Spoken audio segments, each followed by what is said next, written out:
la croissance spirituelle.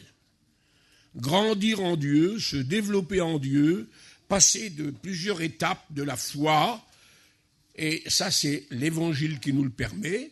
On se rappelle la parole de Paul, j'étais un enfant, je suis devenu un homme. C'est normal, c'est la croissance humaine ça. Eh bien, elle existe aussi en Dieu, elle existe aussi en Jésus cette croissance, et il faut aussi non plus rester au lait, comme disait l'auteur aux Hébreux, mais en arriver à la nourriture solide. Celui qui est au lait n'a pas l'expérience de la parole. C'est la Bible qui le dit. Tandis que la nourriture solide, c'est pour les hommes et les femmes mûrs, faits, qui peuvent discerner, qui peuvent choisir, qui peuvent s'engager. Et je pense qu'on n'a pas toute notre vie, bien qu'on dépend de la grâce, je le sais, mais rester dans l'enfantillage de la foi, il nous faut mûrir et grandir. Alors je lis le premier verset, les deux premiers versets du chapitre 2, de la première à Timothée, et nous allons commenter le chapitre 2, s'il vous plaît, ensemble, ce matin, avec 10 exemples qui nous fait passer de l'un à l'autre, de l'un à l'autre, de l'un à l'autre, 10 exemples de la maturité de la foi, ou de la croissance de la foi. Et je crois que vous allez suivre avec la parole, que vous lisez la parole, que vous relirez chez vous, que vous noterez. Vous pourrez peut-être aussi écouter la cassette si vous voulez, qui vous permettra de réfléchir. En tous les cas, ce fut pour moi une grande réflexion aussi, une fois de plus, bien que j'ai noté déjà cette idée-là. Je voudrais lire maintenant le verset, s'il vous plaît, ensemble. Toi donc, mon enfant, fortifie-toi dans la grâce qui est en Jésus-Christ. Et ce que tu as entendu de moi en présence de beaucoup de témoins, confie-le à des hommes fidèles qui soient capables de l'enseigner aussi à d'autres. Je lis encore quelques versets. Souffre donc avec moi comme un bon soldat de Jésus-Christ. Il n'est pas de soldat qui s'embarrasse des affaires de la vie s'il veut plaire à celui qui l'a enrôlé. Et le verset 5, l'athlète n'est pas couronné s'il n'a pas combattu suivant les règles. Je lis encore le verset, s'il vous plaît, suivant, 6. Le laboureur qui peine doit être le premier à recueillir le fruit de la terre. Ainsi, l'apôtre saint Paul lui-même, je prends un de ses messages, car c'est lui qui le prêche, je ne fais que le commenter ce matin, rien d'autre, et sans autre chose de dire quelle compréhension, quelle ouverture qu'il a, ce grand apôtre saint Paul, de présenter à l'Église comment grandir en Dieu et comment faire des expériences. Comment ne pas rester stagnant. Vous savez, rester là. Vous savez, une eau qui est stagnante, c'est une eau qui va se polluer. Vous savez ce que c'est que le mot, une eau stagnante. Elle ne bouge pas, elle est là. Elle tourne et elle ramasse toutes les saletés qui existent. Et elle va se polluer, puis elle va être impure. Tandis qu'une eau qui roule, qui marche, qui coule, eh bien, automatiquement, elle se renouvelle, chaque goutte est nouvelle. Eh bien, la foi chrétienne nous demande justement de progresser, elle nous demande d'évoluer, elle nous demande de passer d'une étape à une autre, de l'enfantillage à l'homme mûr, si vous voulez. Et ici, donc, l'apôtre présente 9 personnages, très importants quand même, 9 exemples, comment nous devons être, comment tu dois être toi, comment je dois être moi, avec en même temps, il termine par aussi une autre exemple magnifique qui sera la conclusion. Alors, la première étape de ma foi, la première étape de votre foi, on pourrait presque dire la foi de nos 3 frères là qui se sont baptisés hier, bien que ça fait un bout de temps qu'ils sont convertis, mais néanmoins, ils démarrent leur foi depuis une paire d'années, ça peut être vrai pour vous. Nous sommes ici des chrétiens qui sont là depuis baptisés depuis des 20, 30, 40, 50 ans peut-être pour plusieurs.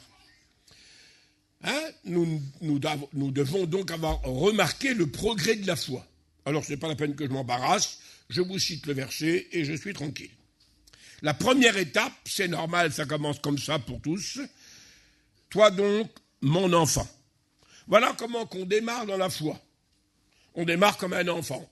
On vient au monde. C'est normal, la vie s'ouvre devant nous. C'est vrai pour la vie humaine, c'est vrai pour la vie spirituelle. Il y a la nouvelle naissance. Et nous avons été engagés dans le Seigneur nous sommes devenus des chrétiens et des chrétiennes par la nouvelle naissance. Si quelqu'un n'est pas né de Dieu, automatiquement, ce n'est pas son enfant. Et ce que je vais lui dire, ça ne le concerne pas. Ça ne concerne pas ceux qui ne sont pas nés de nouveau. Ça ne concerne pas. Vous pouvez le devenir, c'est vrai, ce matin même. Mais disons, le programme qui va suivre, l'enseignement biblique qui va suivre, le conseil de la maturité spirituelle, va avoir pour point de démarrage la nouvelle naissance, l'enfant dans le Seigneur. Quel amour le Père nous a témoigné, écrit l'apôtre Saint Jean, pour nous appeler enfants de Dieu, et nous le sommes. Et nous savons que le Saint-Esprit rend témoignage à notre esprit que nous sommes des enfants de Dieu. Alors la première étape de ta foi, chrétien, chrétienne, et d'un côté je me réjouis devant Dieu, je me suis réjoui devant Dieu, comme vous aussi hier, j'ai bien vu la grâce de Dieu qui a animé notre réunion hier, de cette réalité de la foi, de cette découverte, le témoignage de tous ces bien-aimés, là, cette œuvre de Dieu qui est en train de se faire. Mais chaque naissance est une bénédiction. Chaque naissance apporte la joie de la bénédiction. Et il n'y a pas d'église s'il n'y a pas de naissance, c'est un foyer. Quelle bénédiction, Seigneur, merci. Alors quel est le fondement de l'enfant? Comment l'enfant doit grandir? Comment l'enfant, je parle de l'enfant spirituel, de la nouvelle naissance, vous, moi, enfin, ceux qui démarrent dans leur foi, je ne peux pas dire que je suis un enfant. Ça fait tellement d'années maintenant que je suis engagé avec le Seigneur, j'ai fait une petite maturité quand même, comme vous l'avez fait vous. Mais nous nous considérons quand même comme des enfants de Dieu. Alors, nous sommes tous concernés, que vous avez 5 ans de vie chrétienne, ou que vous êtes mariés hier ou avant-hier, ou que vous avez 100 ans, nous sommes des enfants. Mais c'est vrai, la maturité, vous la comprenez. Alors, je vous cite. Quel est le secret de l'enfant pour sa bénédiction, pour son développement, pour tout ce qu'il a besoin dans son âme, dans son cœur? L'apôtre Saint Paul ne s'embarrasse pas. L'enfant, eh bien, il doit se fortifier dans la grâce. On ne demande rien à un enfant. Que voulez-vous demander à un enfant, mes frères et sœurs? Vous allez dire à un enfant, ta responsabilité, tu dois être un apôtre, tu dois être un prophète, mais c'est un enfant, le petit, là, il ne peut rien faire. Il a besoin de rien d'autre, l'enfant, que de la force que la grâce lui donne. Et je voudrais dire aux enfants de Dieu ce matin, et particulièrement à ceux qui se sont engagés hier, et aux nouveaux qui vont venir ici, ne te fais pas de soucis. Tant que tu es un enfant, la grâce de Dieu te soutiendra. Vous me voyez, vous, pardon pour mon fils Isaïe, prendre mon petit Isaïe dans mes bras, vous, il a 50 ans. C'est pas un enfant, on peut plus le faire. Mais son petit bébé, à lui, je le prends de tout mon cœur, c'est encore un enfant. Les enfants se portent encore.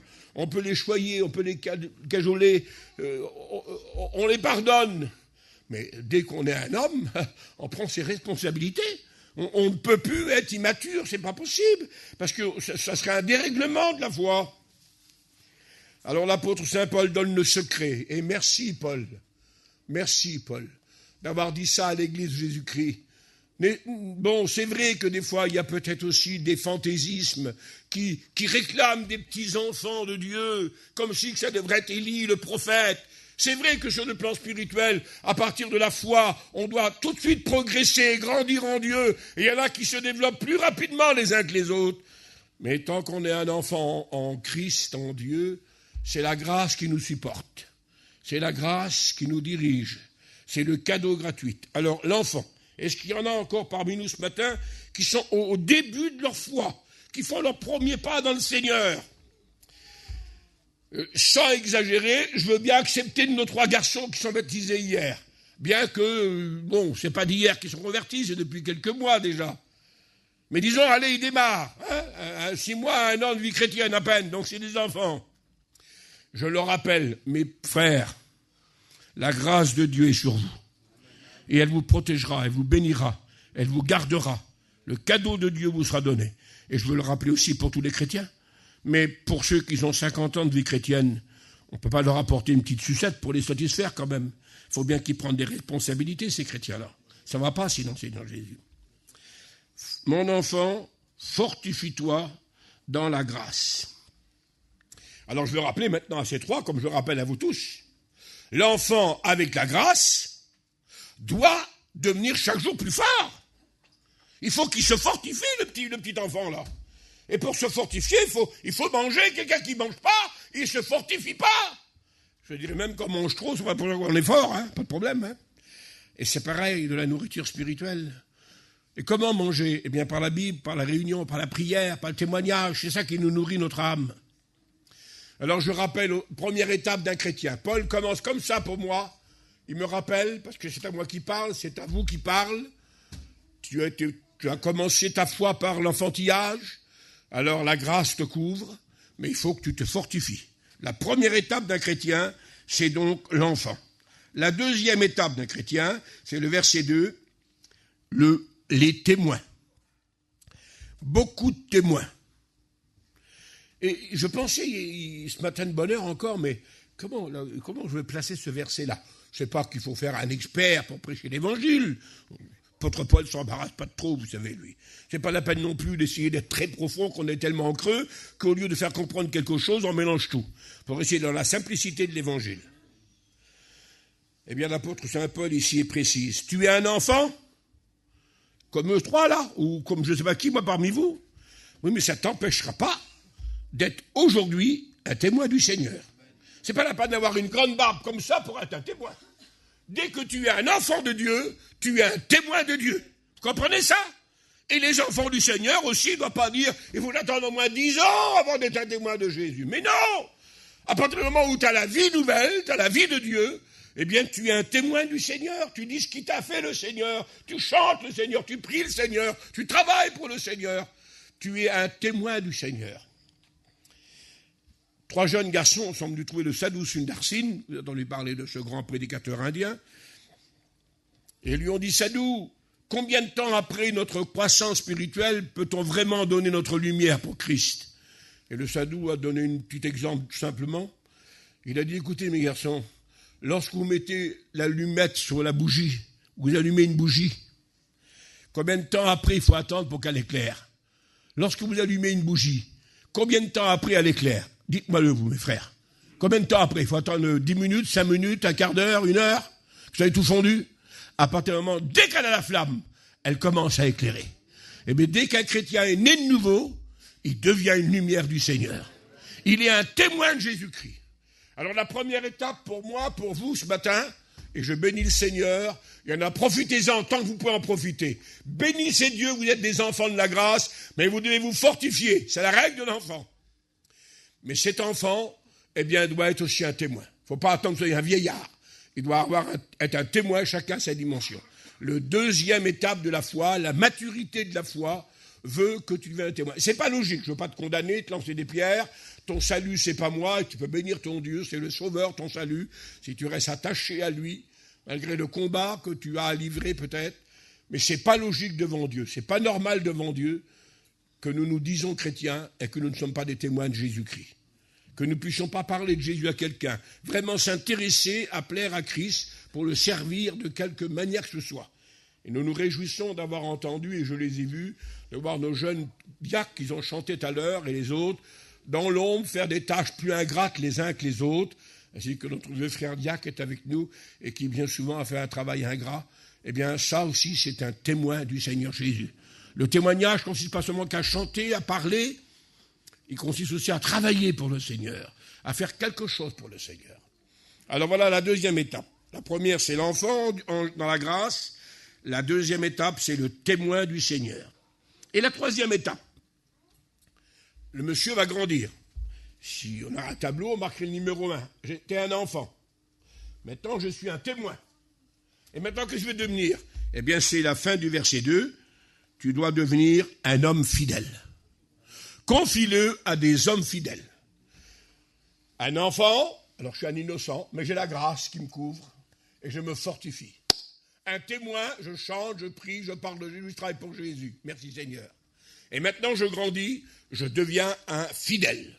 Un homme et une femme fidèles. Quelqu'un qui tient ses engagements. Quelqu'un qui est sérieux. Quelqu'un qui est vraiment engagé avec le Seigneur. Et qui corrige sa vie, qui fait attention à sa vie. Et qui ne mélange pas tout. Un homme fidèle, c'est une bénédiction. Une femme fidèle, c'est une bénédiction. Eh bien, votre troisième étape de votre foi chrétien, chrétienne, et non pas seulement que pour nos 3 gars qui ont été hier, mais pour nous tous, mais je le rappelle, là, votre programme de chrétien, Voilà mon programme de chrétien. Merci, je suis devenu un enfant. Il y a 55 ans, ce qui me concerne, un enfant du Seigneur. J'ai été un témoin pratiquement aussi par toute ma vie. Allez, tant pis si je vous choque. Et puis je dois rester aussi dans la fidélité, comme vous et moi, chacun à sa dimension. Mais toi, tu ne peux pas y échapper. Tu ne peux pas t'arrêter. Je suis un enfant, je suis un témoin, j'arrête là. Ah non, il faut continuer l'étape. Il faut aller dans la maturité de la Bible. Tu dois être un fidèle, une fidèle. Confie-le à des hommes fidèles. Et qu'est-ce qu'il est, l'homme fidèle ? Eh bien, l'apôtre Saint Paul le dit, c'est un homme capable. Lorsque le Seigneur nous rend fidèles, vous et moi, et que nous nous efforçons à être fidèles, alors nous développons notre capacité spirituelle. Nous sommes capables de faire quelque chose pour le Sauveur, pour sa gloire. Nous ne sommes pas inutiles. Dieu nous donne la capacité. Dieu emploie notre capacité. Et Dieu nous donne la capacité qu'on n'a pas. Il fait les deux choses, le Seigneur. C'est important, ça. Vous vous rappelez de ces petits mots-là ? Je ne voudrais pas trop charger le texte ce matin, mais juste me rappeler le programme de ma foi, Jimmy, le mien, le vôtre. Tu as démarré comme un enfant, ma grâce te suffisait. Tu es devenu un témoin, malgré que tu es un enfant, il faut que tu témoignes. Maintenant, il faut que tu saches que tu dois être un fidèle et que le Seigneur te rendra capable. Et c'est vrai pour chacun de vous. Il n'est pas logique devant Dieu. Votre maturité n'existera pas si la fidélité de la foi n'est pas dans votre vie. C'est tellement important. Merci Seigneur. Et puis la quatrième étape. Verset 3. Souffre avec moi comme un bon soldat de Jésus-Christ. Et maintenant, je suis engagé dans l'armée. Ah, que voulez-vous faire ? Directement, ça y est. Je suis arrivé à un âge, dans l'âge du monde, c'est 20 ans. Et puis dans l'âge de la foi, eh bien, c'est la maturité qui est partie. On est capable de combattre pour Jésus-Christ. On est capable de se servir des armes de Dieu. On est capable d'affronter l'ennemi. On ne le demandera pas à un enfant. Un enfant ne sera pas inscrit pour la guerre. Mais tandis qu'un soldat, un homme fidèle, va avoir la capacité d'aller combattre. Et je voudrais rappeler cela aux chrétiens. C'est l'apôtre Saint Paul qui le dit. Moi, je dis rien. Je cite le verset. Alors, frères et sœurs, il faut qu'aussi, en ce qui vous concerne, vous puissiez rappeler cela. Je vous demande de relire chez vous, de revoir, de repasser, d'écouter la cassette, peut-être, elle vous donnera peut-être une réflexion nouvelle ou un rappel. Tu veux que je sois un soldat maintenant, Seigneur ? Mais c'est le programme de ma foi, ça. Il n'y a pas que les serviteurs de Dieu. Les serviteurs de Dieu, c'est un peu eux qui conduisent à la guerre, les soldats. Mais l'armée, c'est les chrétiens. Hein, les serviteurs de Dieu sont peut-être un petit peu, je ne sais pas, les adjudants, il n'y a pas tellement de général, le général en chef, c'est le Seigneur Jésus. Hein. Nous, on fait quelques petits boulots, quoi. Hein. Mais nous sommes l'armée de Jésus-Christ. Et puis l'apôtre Saint Paul ici, pardonnez-moi si je vous choque, il ne dit pas « sois fier de ce que tu es devenu un soldat ». Bien sûr qu'il y a une sainte honneur de combattre pour le Seigneur. Mais il rappelle, le soldat, c'est la souffrance, mes frères et sœurs. Souffre avec moi comme un bon soldat. Acceptez la souffrance. Un enfant ne peut pas le comprendre, mais un soldat peut le comprendre. Il faut qu'il vive la souffrance de son engagement, s'il le faut. Parce qu'il y a peut-être à souffrir aussi. Bien que, merci Seigneur, la foi n'est pas faite que de souffrance, mais si vous passez par des chemins difficiles, il y a beaucoup de tranchées dans la guerre, mes frères. Il y a beaucoup d'éclats, beaucoup de difficultés. Et bien que Dieu nous aide à le comprendre, nous sommes aussi appelés à affronter les difficultés qui nous entourent. Mais nous devons arriver à cette quatrième étape. 1, 2, 3, et la quatrième, un soldat qui souffre pour sa foi. Un soldat qui s'engage, un soldat qui va combattre, un soldat qui a des armes, un soldat qui combat l'ennemi, le péché et la chair, qui ne combat pas les frères et les sœurs, mais qui combat Satan et le péché. Et l'apôtre donne un secret terrible. Un vrai soldat de Jésus-Christ ne s'embarrasse pas des affaires de la vie. On ne peut pas s'embarrasser des affaires de la vie si on est un soldat de Jésus. Je l'ai dit 1000 fois, ce sera la 1001e fois, ça ne me gêne pas. J'avais même pas 20 ans. Et je suis rentré en caserne, devenu soldat. Je ne suis pas né pour être général. J'avais pas fait attention. J'avais mon petit costume chez moi, tout simple. Hein. Et puis, lorsque je suis rentré, Meyer, présent, voilà votre pactage. déshabillez-vous et revêtez l'habit militaire. Comme le monsieur m'a dit ça, là, j'ai compris ce que ça voulait dire. J'étais obligé d'enlever mon petit costume, là. Comme tant qu'il était sur moi, le petit costume, c'est moi le patron. Je me commandais, je me dirigeais, je faisais ce que je voulais. Je me levais à l'heure que je voulais, je me couchais à l'heure que je voulais, je mangeais comme je voulais. J'étais mon patron. Mais dès que j'ai mis l'armée, dès que je suis sorti du petit caisson, là, et que je suis sorti de l'armée, là, mon sauveur, je ne savais plus comment faire, de quel côté il fallait saluer, je ne savais plus. J'étais embarrassé de tous les côtés. Il fallait me lever à 6h du matin pour faire des marches. Je n'avais pas envie de faire ça, moi. Mais il fallait le faire. Il fallait que je fasse tout ce que le capitaine me disait de faire. Je ne m'appartenais plus. Lorsqu'on est un soldat de la caserne, on ne s'appartient plus. Vous ne vous appartenez plus à vous-même. Vous êtes un soldat du Seigneur Jésus. Et puis j'ai constaté, et puis ne voyez rien d'autre qu'une réflexion qui peut peut-être nous aider à comprendre. Si vous êtes un vrai chrétien, si vous êtes devenu un enfant du Seigneur, un témoin, un homme fidèle, et maintenant vous êtes un soldat, vous ne pouvez pas faire autrement que de l'être. Vous ne pouvez pas dire « Non, Seigneur, je ne veux pas être un soldat de Jésus-Christ, moi ».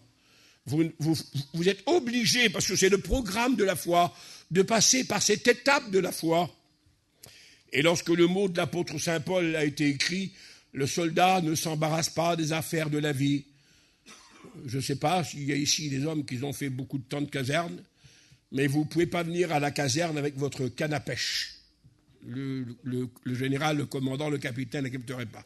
Vous ne pourrez pas prendre vos boules, mes frères, pour jouer à la pétanque. Vous ne pourrez pas emmener votre télévision. Que voulez-vous faire? Il faudra laisser tout ça dehors. Vous n'avez plus rien qui rentre dans la caserne. Vous dépendez du programme de l'intérieur. Eh bien, lorsqu'on est un chrétien, on n'a plus rien du monde. Lorsqu'on est un soldat, on dépend du programme de la caserne biblique, de la caserne divine. Et nous devons plaire à celui qui nous a enrôlés. Le rôle du soldat, c'est de plaire à ses gradés. De plaire pour travailler, faire la guerre, faire ce qu'il a besoin, tout simplement. Je retiens le mot, c'est pas la peine que je force, je n'ai pas à le faire en plus. Voilà ma 4e étape de chrétien. Un enfant qui devient témoin. Un témoin qui devient un homme fidèle. Un homme fidèle qui devient un soldat pour Jésus-Christ et qui se bat contre Satan pour arracher les âmes à l'enfer. Et puis la 5e étape, s'il vous plaît, nous l'avons devant nous, ici devant nos yeux. La 5e étape, elle est magnifique aussi, c'est important, que Dieu nous y aide. Le verset 5, l'athlète n'est pas couronné s'il n'a pas combattu suivant les règles. Et maintenant, l'apôtre Paul fait passer le soldat comme un athlète, un homme qui court dans un stade, un homme qui fait une compétition, un homme qui court pour remporter une couronne. Mais il y a des règlements dans un stade. On ne fait pas ce qu'on veut. Moi, je ne connais pas bien tous ces jeux de la vie, là. Mais je sais qu'il y a des cartons jaunes, des cartons rouges et toutes les couleurs, et que si quelqu'un ne respecte pas les règles, il est exclu, il est pénalisé. Il y a aussi les règles dans la foi. On ne fait pas ce que l'on veut. Je ne fais pas ce que je veux, dit l'apôtre Paul. Je ne marche pas à l'aventure, je traite durement mon corps. Je ne veux pas être rejeté après avoir prêché aux autres. Eh bien, mes frères et mes sœurs, et vous aussi, mes sœurs, vous l'êtes devenus, vous êtes des Apollons, vous êtes des athlètes. On est des athlètes. Je ne suis pas tellement bien taillé pour être un athlète, mais j'en suis un. Hein? Vous êtes des athlètes. Dans le Seigneur, nous sommes partis dans une compétition dans un stade. Et nous ne courons pas pour une couronne de laurier, dit l'apôtre Saint Paul. Nous courons pour la couronne incorruptible. Nous voulons remporter le prix de la vocation céleste qui est en Jésus-Christ. Mais nous sommes un athlète. Et un athlète, eh bien, c'est quelqu'un qui s'abstient. C'est quelqu'un qui fait beaucoup d'abstinence. C'est quelqu'un qui fait attention. Il a une vie réglementée, une vie sérieuse. On ne peut pas être un athlète si on n'est pas sérieux. Il y a tout qui va avec. On a une devise. On est fixé sur le but. Il n'y a aucun problème. Et je voudrais rappeler ça aux chrétiens ce matin. Je voudrais me le rappeler aussi, à moi et à vous. Nous sommes devenus en Jésus-Christ les athlètes de la foi. Et nous combattons, nous courons dans cette carrière. Courez dans la carrière qui vous est ouverte. Ayez les regards sur Jésus. Voilà le but, mes frères et sœurs. Le but de l'athlète, c'est d'avoir fixé les regards constamment sur le but, sur le Seigneur Jésus. Et il faut qu'il suive les règles. Il y a des règles. Vous ne pouvez pas faire ce que vous voulez dans l'évangile. Il y a des règles. Comme il y a la règle du code de la route, vous ne pouvez pas prendre votre auto et marcher à gauche ici en France. Parce que ça ne va pas, vous enfreintez la loi, votre vie est en danger. Vous ne pouvez pas conduire sans permis. Vous ne pouvez pas marcher sans assurance. Bon, vous faites ce que vous voulez, mais... Enfin non, pas faire ce que vous voulez, il faut être sérieux, surtout les chrétiens. Il y a des règlements à suivre. Eh bien, dans la foi, on ne fait pas ce qu'on veut. Il y a le règlement de Jésus-Christ. Il y a la loi du Seigneur Jésus, que le Saint-Esprit nous le rappelle chaque jour par l'Écriture et par le spirituel. Le règlement. La règle de doctrine. Voilà la règle. Ce qui est écrit dans la Bible. Voilà la règle. Ce n'est pas ce que je pense, pas ce que je crois, ce que l'autre a dit. Non, ce n'est pas les bruits qui courent à droite, à gauche. Il est écrit. Lorsque l'apôtre Saint Paul prêchait à Bérée, c'est pas rien le petit monsieur là, l'apôtre Saint Paul, eh bien les croyants de l'église de Bérée vérifiaient les Écritures. Ce qu'il a dit, c'est marqué. T'as vu, hein? Oui, c'est bien évangélique. On accepte Paul. Non pas parce que tu le dis, mais parce que c'est biblique. Il faut accepter ce qui est biblique. Et je vous dis que c'est biblique ce matin de passer par les étapes qui fournissent à notre foi la maturité spirituelle. Hein? Non pas écouter n'importe qui, n'importe quoi, il y a peut-être des fantaisies. Si quelqu'un vient vous prêcher un autre évangile, non, il ne faut pas l'écouter celui-ci. On n'en veut pas l'autre évangile, nous. On veut l'évangile de Jésus-Christ, celle qui nous a engendrés dans la foi et qui nous permet de mûrir pour le Seigneur. Devenez un sportif. Devenons un athlète dans le Seigneur. Et rappelons-nous que bientôt nous atteindrons le but et que la couronne est devant nous. Nous avons la couronne du salut, nous aurons la couronne de gloire, la couronne m'est réservée. Rappelez-vous le mot de l'apôtre Saint Paul. J'ai combattu le bon combat, il se rappelle qu'il était un soldat. J'ai achevé la course, il se rappelle qu'il était un athlète. Désormais, la couronne m'est réservée. Eh bien, c'est ce que l'apôtre Saint Paul déclare ici. Et elle est pour vous et pour moi. Et je ne sais pas, je ne peux pas dire ce que je ne peux pas concevoir, parce que c'est inconcevable ce que je vais dire là. Il semblerait que ça ne peut pas se faire. J'aurais presque envie de vous dire, ne vous présentez pas au ciel si vous n'avez pas votre couronne, parce que vous serez malheureux. Mais ce n'est pas possible. Pas possible, parce que vous n'irez pas au ciel dans ce cas-là. Parce que la première acte d'un chrétien, d'une chrétienne, lorsqu'elle arrivera au ciel, c'est de se prosterner devant le trône de Dieu, dit l'Apocalypse, et de prendre sa couronne et de l'acheter aux pieds du Seigneur, et de le remercier de nous avoir sauvés. Et cette couronne, vous ne l'aurez pas si vous n'avez pas combattu comme un athlète le bon combat de la foi. Que Dieu nous y aide, au nom du Seigneur. Alors voilà donc le 5e étape. On arrive au 6e, si vous voulez, pour ne pas être trop long, et c'est important. Hein? Et le 6e, c'est le verset 6. Le laboureur, c'est poético-gaggio, un fermier. Le laboureur doit peiner pour recueillir le fruit de la terre. Et maintenant, l'apôtre Saint Paul fait passer le chrétien, la chrétienne, d'un athlète à un laboureur. Ce n'est pas le même personnage, le laboureur. Hein. Il est vraiment différent, le monsieur. Mais c'est un monsieur qui va travailler pour avoir du fruit. Il lui faut du fruit. Et il faut qu'il travaille péniblement, durement, très de bonne heure le matin, très tard le soir. Et il le fait, il attend le précieux fruit de la terre. Eh bien, nous sommes aussi, nous, des laboureurs. Nous devons faire beaucoup de travail, frères et sœurs chrétiens. Ce qui va être important lorsqu'on se présentera devant Dieu, c'est de venir avec le fruit, mes frères et sœurs. Ne venez pas devant Dieu avec un panier de feuilles, ça ne lui intéressera pas. Il n'acceptera pas ça dans sa gloire. C'est le fruit qui plaît au Seigneur. Si vous portez beaucoup de fruits, mon Père sera glorifié, disait le Seigneur Jésus, et vous serez reconnus pour mes disciples. Le fruit, on le reconnaîtra à ses fruits, c'est important. Eh bien, le chrétien, la chrétienne est quelqu'un qui porte du fruit. Mais pour porter du fruit, eh bien, il faut travailler. Le paresseux, c'est marqué dans les Proverbes, voudrait bien avoir du fruit à la récolte, mais il n'a pas semé. À la récolte, il n'aura rien.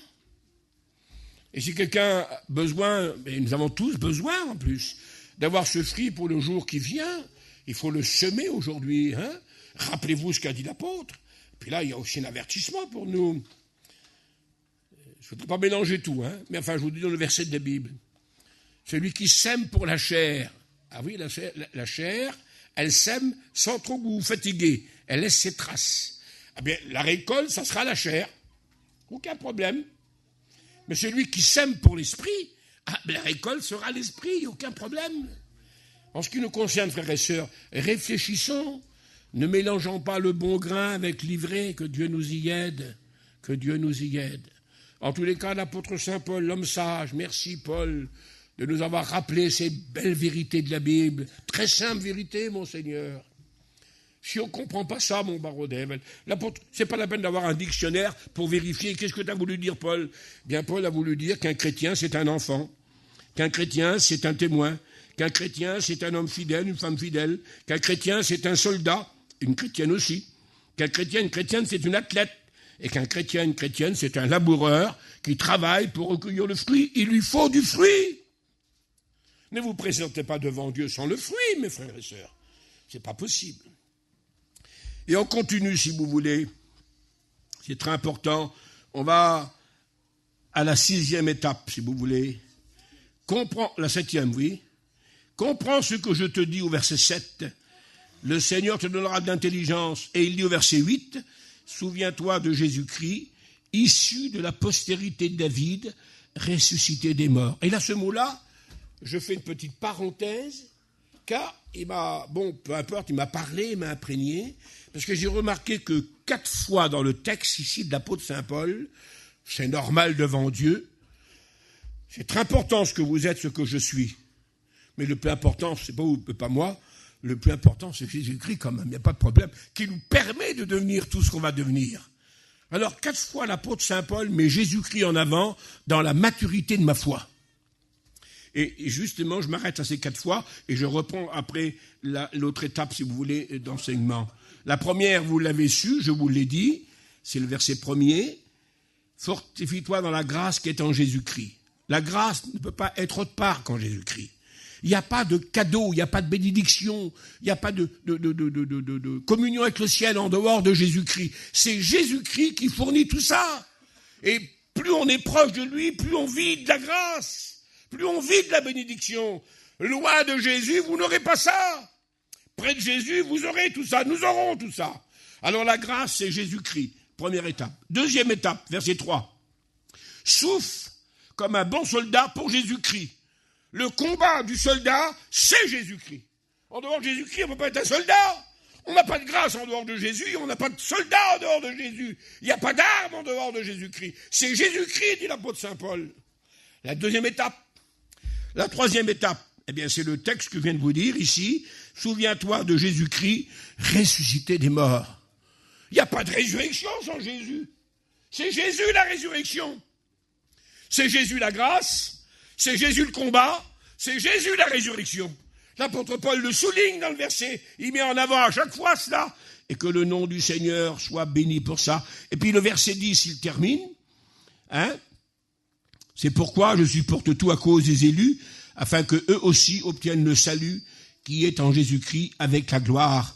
Et maintenant, en Jésus-Christ, il y a la finalité de ma foi, il y a le salut, il y a la gloire.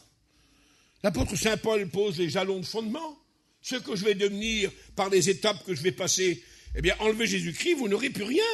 C'est Jésus-Christ, la grâce. C'est Jésus-Christ, le combat.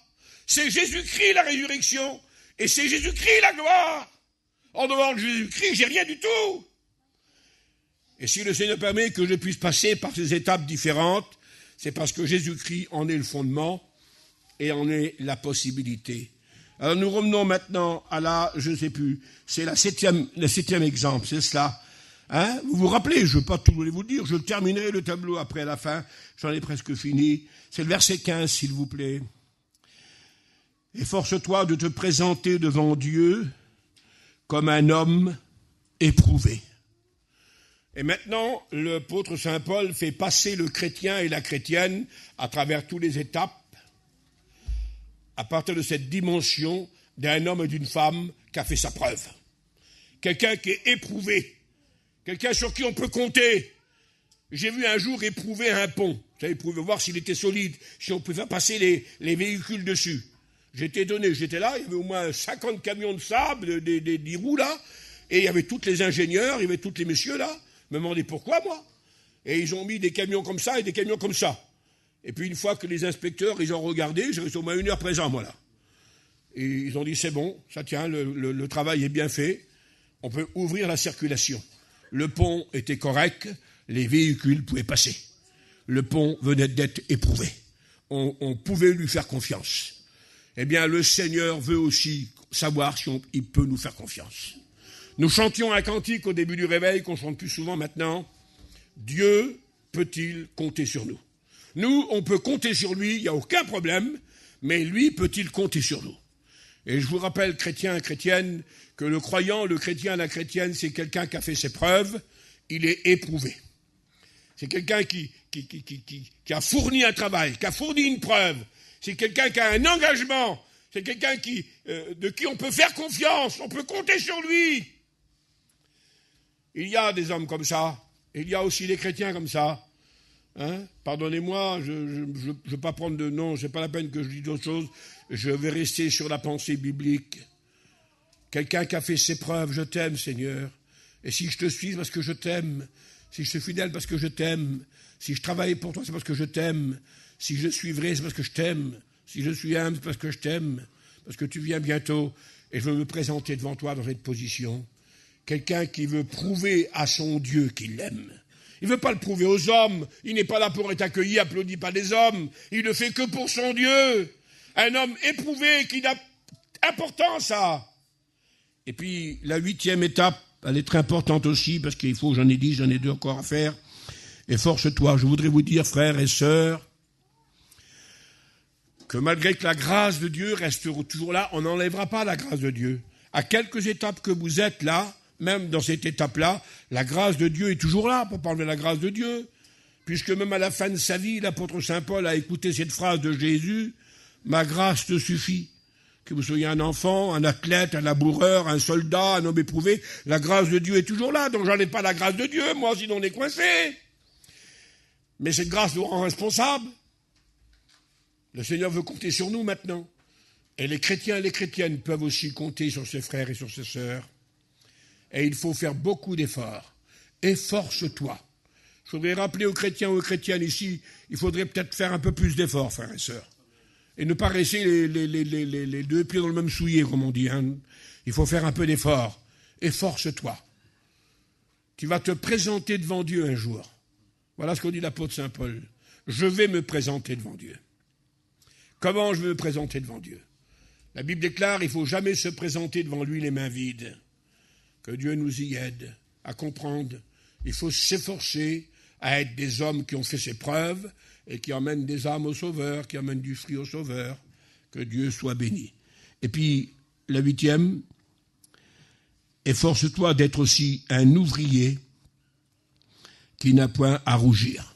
Et maintenant, je suis un travailleur. Maintenant, j'ai ma pelle ou j'ai ma truelle, je ne sais pas ce que c'est, mais un ouvrier, je travaille. Hein, voilà, avec ma combinaison, peu importe. Je ne suis plus un athlète, je ne suis plus un soldat. Je suis toujours, si vous voulez, mais j'arrive à cette étape de travailler pour le Seigneur. Je suis un ouvrier. Je ne suis pas un patron, je suis un ouvrier. Je fais ce qu'il me dit, le maître.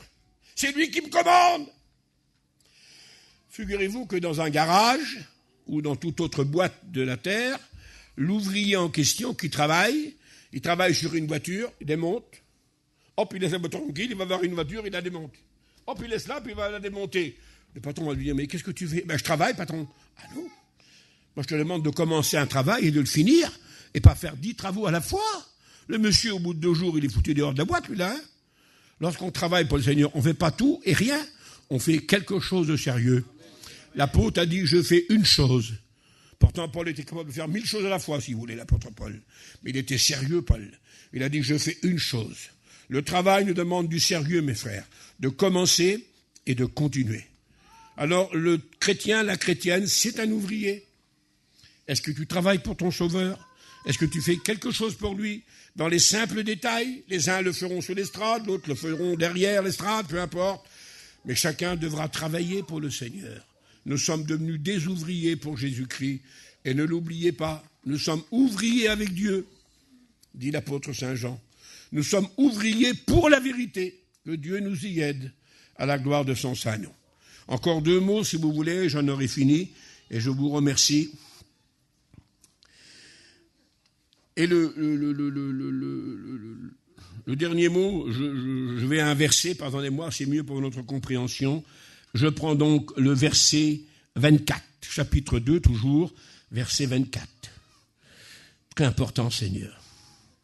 Il ne faut pas qu'un serviteur du Seigneur ait des querelles.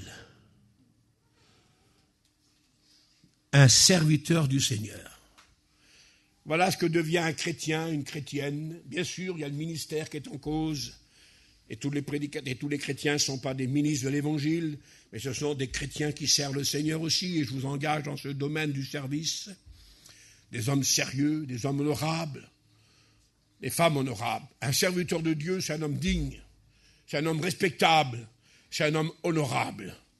Ce n'est pas un fantaisiste, un serviteur de Dieu. Ce n'est pas quelqu'un qu'on n'a pas de respect pour lui. C'est une dignité, un serviteur de Dieu. Un respect, un honneur. Qu'on nous regarde, dit l'apôtre Saint Paul en 1 Corinthiens 4:2, qu'on nous regarde comme des serviteurs de Dieu. Lorsqu'on voit un serviteur de Dieu, on doit approuver, on doit reconnaître, non pas louer le monsieur, mais reconnaître que Dieu a donné un service à cet homme-là, un ministère. Et c'est vrai aussi pour un chrétien, une chrétienne. On ne regarde pas un chrétien, une chrétienne comme on regarderait autrefois les autres. Qu'on nous regarde, comment on te regarde à toi? Comment on nous regarde à nous?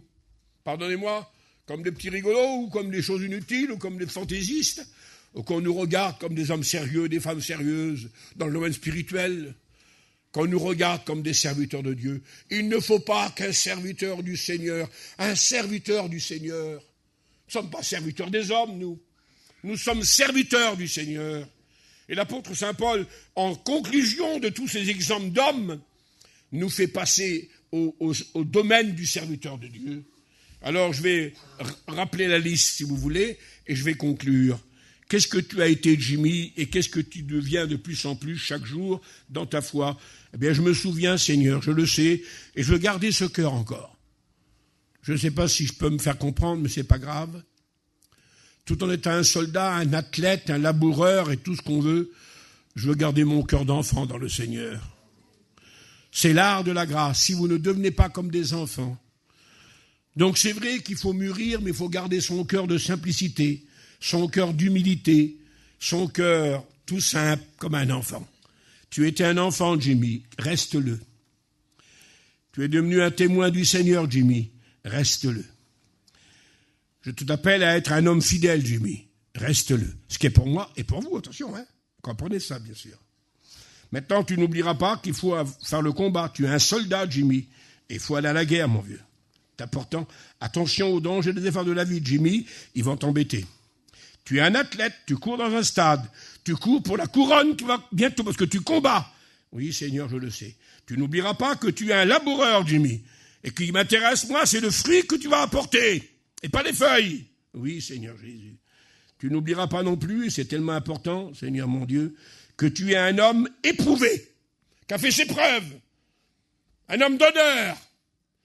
Tu n'oubliez pas que tu es un ouvrier du Seigneur, un travailleur du Seigneur, et que tu n'as pas à devenir tout rouge parce que tu es confondu de ne pas faire l'œuvre du Seigneur. Et tu n'oublieras pas, moi et vous tous ici, chrétiens, chrétiennes et serviteurs de Dieu, tu es un serviteur du Seigneur. Nous sommes des serviteurs du Seigneur. Et vous l'êtes, mes frères. À votre dimension, nous le sommes à notre dimension de ministère. Vous l'êtes à votre dimension de chrétien. Un serviteur du Seigneur n'est pas comme les autres. C'est pas un homme de bataille, c'est pas un homme de guerre. C'est un homme d'amour, un homme de paix. Voilà ce que dit l'apôtre Saint Paul. Et puis l'apôtre, après avoir donné 9 exemples d'hommes, de personnes, il y a 9 exemples là, que je viens de citer là. Il termine en disant, au verset 20, s'il vous plaît, 2, 20. Dans une grande maison, il n'y a pas que des vases d'or, il y a aussi des vases d'argent, de bois, de pierre, de terre. Et si quelqu'un se conserve pur, il sera un vase d'honneur, utile, sanctifié à son maître. Et l'apôtre termine, c'est comme si que nous aurions vérifié 10 tableaux. 10 tableaux, l'enfant, ceci, le cela, enfin tous les mots, je ne vais pas vous les redire, ce n'est pas la peine. Et le dernier que nous regardons, c'est un vase d'honneur. Il est sur un piédestal, en or ou en argent, car les autres ne sont pas dans la maison, ils sont dehors. On les a des vases d'usage vil. Le Seigneur a fait de nous des vases d'honneur. Mais l'apôtre Saint Paul donne une remarque. Il dit, pour être un vase d'honneur, il faut être pur, il faut être sanctifié. On n'est pas un vase d'honneur si on n'est pas pur et si on n'est pas sanctifié. Vous ne pouvez pas. Et le vase qui n'est pas pur et qui n'est pas sanctifié ne sera pas dans la maison. Ce sont des vases d'usage vil, ils seront dehors. Je ne veux rien dire d'autre, mais faites attention, faisons attention. Un vase d'honneur sanctifié. Et qu'est-ce qu'il a de spécial? Il est utile à son maître. Il glorifie son maître, il honore son maître. Il y a une 50aine d'années, je termine, c'était à Villeneuve-sur-Lot, je me rappelle comme aujourd'hui, 50 ans, j'avais 20 ans. Je crois que peu importe, j'arrête là. Je me souviens encore. Isaïe n'était même pas né, vous voyez, encore à l'époque. Je me rappelle, j'avais fait ma petite prédication sur les vases. Et puis j'ai cru bon de terminer par cette idée-là. Je disais, le vrai vase, le vase d'honneur, le vase d'or, il a le stemplo. Comment on dit stemplo en français? Le poinçon. Il a la marque de son maître. Elle est cachée, elle est invisible, mais il a la marque. Et les vrais connaisseurs savent si la marque est fausse ou si c'est la vraie. Mais alors, il est fait d'une façon extraordinaire. Et je disais, pour terminer mon message, il est là sur un piédestal et les maîtres en la matière, je sais qu'il y en a quelques-uns qui connaissent l'Antiquité là, ils devaient tourner autour de ce vase-là, puis ils devaient dire, quelle beauté, quel travail, quelle finesse, quelle ciselure, je ne sais pas comment on dit sur un vase de grande valeur, moi. Quelle beauté, rendez-vous compte? Et je me suis imaginé de dire que les hommes disaient, il est fort, le potier qui a fait ce vase. L'honneur ne revient pas au vase. On ne charaffe pas le vase en disant qu'il est beau, qu'il est bien, qu'il vous coûte cher, qu'il a toutes les valeurs du vase. L'honneur revient à celui qui l'a fait. Eh bien, êtes-vous un vase d'or? L'honneur ne reviendra pas à vous, mais reviendra au Seigneur qui vous a fabriqué. C'est lui qui doit recevoir sa gloire de ce que vous êtes. C'est lui qui doit être honoré. Un vase d'honneur, sanctifié, propre, utile à son maître. Voilà donc la maturité de la foi, frères chrétiens. Et je vous invite, et je m'invite à moi, à me le rappeler ce matin. Dans cette matinée, dans notre réunion, je pensais ça, que je pourrais vous dire ça ce matin. N'oubliez pas que nous pouvons, c'est beaucoup dire, tu te trompes? Non, non. Je vous le dis au nom de Jésus, je ne me trompe pas au nom de la Bible. Nous devons être les 10 vérités à la fois. Il ne s'agit pas d'arrêter d'être un enfant pour devenir un laboureur. Il s'agit de connaître les étapes les unes derrière les autres, mais de vivre ensemble ces 10 vérités de la Bible. Nous sommes à la fois un enfant, un athlète, à la fois un enfant, un soldat, à la fois un enfant et un laboureur, et tout de suite. Et puis pour terminer, un vase d'honneur, un vase d'or. Le Seigneur veut de nous que nous puissions connaître ces étapes de la foi, cette maturité de la foi. Que Dieu nous y aide. Rappelez-vous-le. Comment je vais faire, Seigneur? J'ai le désir, et j'en ai pas la force. C'est ce que disait l'apôtre Saint Paul. Eh bien, le Seigneur a répondu. C'est lui qui met en nous le vouloir et le faire. Il nous donne le désir d'être ce que la Bible nous demande, et il nous donne la capacité, la possibilité de le devenir. Rappelez-vous ces étapes. Je vous conjure au nom du Seigneur de relire 2 Timothée 2 et de noter tous ces 10 réflexions ou d'écouter la cassette une fois de plus pour que vous puissiez dire, Seigneur, je veux devenir ces 10 vérités dans ma vie et ainsi, lorsque vous vous présenterez devant le trône du Seigneur, vous serez comme ce laboureur avec son panier de fruits, son panier de produits spirituels qui sera présenté à Dieu et vous ne viendrez pas avec des feuilles. Vous serez comme cet athlète qui a combattu pour la couronne, comme ce soldat qui a remporté la victoire. Que Dieu nous y aide. Je voudrais qu'on le remercie maintenant. Je te remercie pour cette matinée de partage, pour la parole de Dieu, pour tes enfants qui sont présents, pour moi et mes frères. Merci d'avoir fait de nous ce que nous sommes devenus. Nous voulons continuer à l'être et à grandir en Dieu. Et je réclame pour ma foi, devant mon Dieu et devant mes frères, à vivre ces 10 vérités de la Bible dans ma vie personnelle et de le faire pour tous tes enfants qui sont présents. Ce n'est pas que des mots, Seigneur, impossibles. C'est des mots que le Saint-Esprit rend possibles à nos cœurs. Que tes enfants aspirent à mûrir en Dieu et à connaître ces étapes glorieuses de la foi Je le demande au nom du Seigneur.